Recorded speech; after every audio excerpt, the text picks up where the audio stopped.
Question number 1 है, निम्नलिखित में से कौन सा तत्व जीवन बीमा कारोबार का घटक नहीं है? पहला विकल्प है संपत्ति, दूसरा विकल्प है जोखिम, तीसरा विकल्प है पारस्परिकता का सिद्धांत, चौथा विकल्प है अनुदान। तो इस प्रश्न का सही जवाब होगा अनुदान। यानी कि जीवन बीमा कारोबार के तत्वों में संपत्ति, जोखिम, पारस्परिकता का सिद्धांत एवं जीवन बीमा अनुबंध शामिल होता है, जबकि अनुदान शामिल नहीं होता है। इसलिए इस प्रश्न का सही जवाब होगा अनुदान। अनुदान जीवन बीमा कारोबार का घटक नहीं होता है। ठीक है। प्रश्न संख्या 2 हम पढ़ेंगे, HLV की धारणा किसने आविष्कार की थी? पहला विकल्प है डॉक्टर मार्टिन लूथर किंग, दूसरा विकल्प है वारन बफेट, तीसरा विकल्प है प्रोफेसर ह्यूबनर, चौथा विकल्प है जॉर्ज सोरोस। इस प्रश्न का सही जवाब होगा प्रोफेसर ह्यूबनर। ठीक है। प्रोफेसर ह्यूबनर ने मानव जीवन मूल्य, जिसको HLV भी कहते हैं, की धारणा का आविष्कार किया था। ठीक है। तो इस प्रश्न का सही जवाब होगा 3 नंबर वाला विकल्प प्रोफेसर ह्यूबनर। प्रश्न संख्या 3 पढ़ेंगे, निम्नलिखित बीमा योजनाओं में से किसमें बचत का तत्व बहुत कम अथवा कुछ भी नहीं रहता है? पहला विकल्प है मियादी बीमा योजना, दूसरा विकल्प है इंडोमेंट योजना, तीसरा विकल्प है आजीवन योजना, चौथा विकल्प है मनी बैक योजना। तो इस प्रश्न का सही जवाब होगा मियादी बीमा योजना।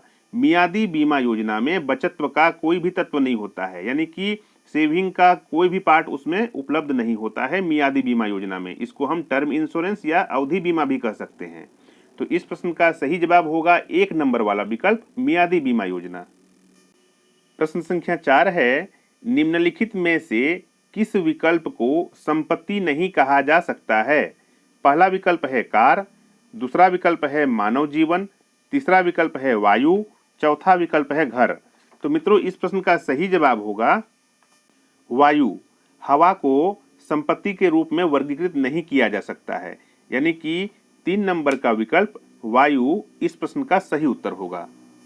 प्रश्न संख्या 5 है, निम्नलिखित में से किस विकल्प को जोखिम के तहत वर्गीकृत नहीं किया जा सकता है?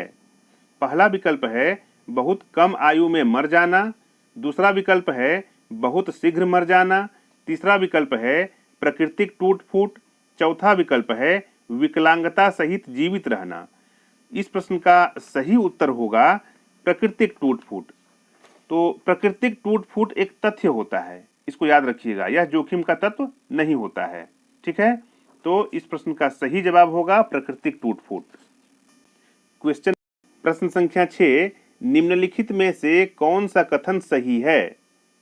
पहला कथन है जीवन बीमा पॉलिसियां क्षतिपूर्ति संबंधी अनुबंध है, जबकि साधारण बीमा पॉलिसियां आश्वासन संबंधी अनुबंध होती है।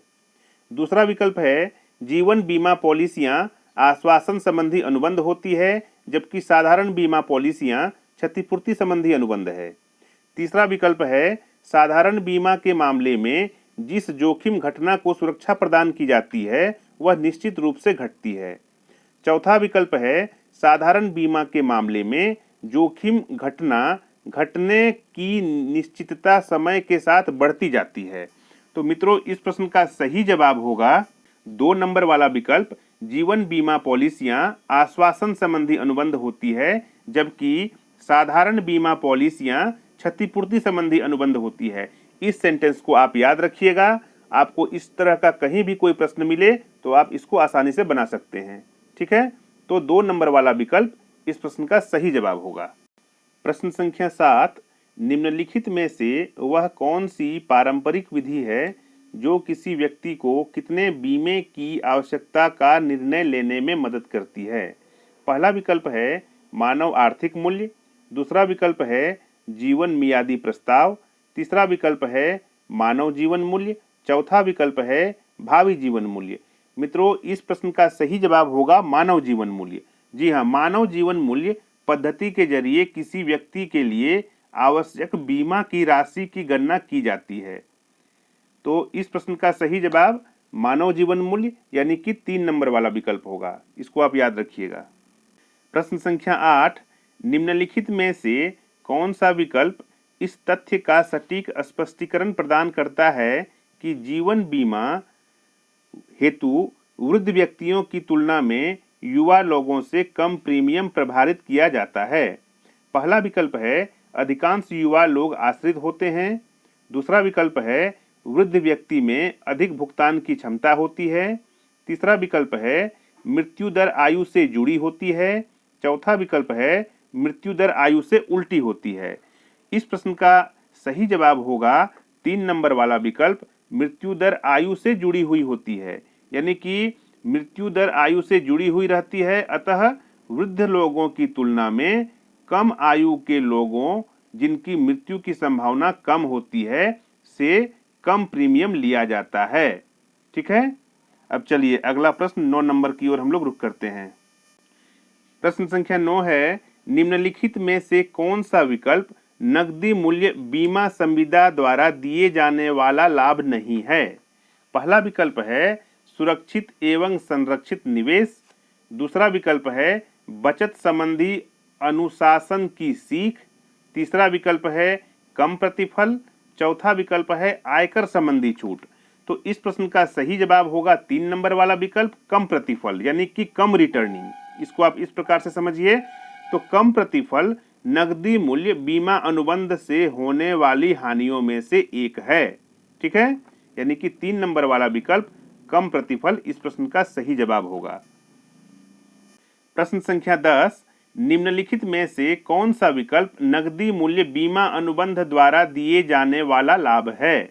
पहला विकल्प है प्रतिफल मुद्रास्फीति के कारण धीरे धीरे घटने के प्रभाव के अधीन।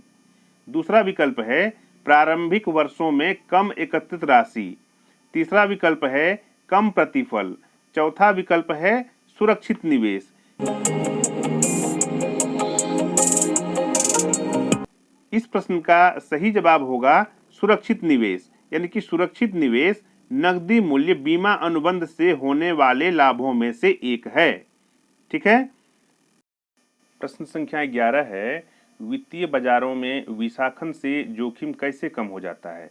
इसका पहला विकल्प है बहुविधि स्रोतों से निधि संग्रहित कर एक ही स्थान पर निवेश। दूसरा विकल्प है विभिन्न आस्ति वर्गों में निधि का निवेश। तीसरा विकल्प है निवेश के बीच समय के अंतर को कायम रखना। चौथा विकल्प है सुरक्षित परिसंपत्तियों में निवेश। तो विशाखन को हम अंग्रेजी में डाइवर्सिफिकेशन भी कहते हैं, जिसका अर्थ होता है विस्तारीकरण। इस प्रश्न का सही उत्तर होगा 2 नंबर का विकल्प, विभिन्न आस्ति वर्गों में निधि का निवेश। विशाखन का लक्ष्य होता है विभिन्न परिसंपत्ति वर्गों में निवेश के फैलाव के जरिए वित्तीय बाजारों के जोखिम को कम करना। मान लेते हैं कि आपको 1 रुपए की आमदनी होती है। अगर उस 1 रुपए को अगर आप सेविंग करना चाहते हैं, अगर एक जगह लगा देते हैं, तो हो सके कि वहां से आपको लॉस भी हो सकता है। लेकिन उसी 1 रुपए को अगर आप 10 भागों में बांट करके 10-10 पैसा करके 10 जगह इन्वेस्ट करते हैं, तो आपको वित्तीय जोखिम कम सहना पड़ता है। ठीक है, कोई जरूरी नहीं है कि आपको हर जगह से लॉस हो, बहुत जगह से आपको फायदे भी हो सकते हैं। ठीक है, तो इस प्रश्न में यही कह रहा है कि विशाखन का लक्ष्य विभिन्न परिसंपत्ति वर्गों में निवेश के फैलाव के जरिए वित्तीय बाजारों के जोखिम को कम करना होता है। ठीक है, यानी कि 2 नंबर का विकल्प इस प्रश्न का सही जवाब होगा, यानी कि विभिन्न आस्ति वर्गों में निधि का निवेश। ठीक है।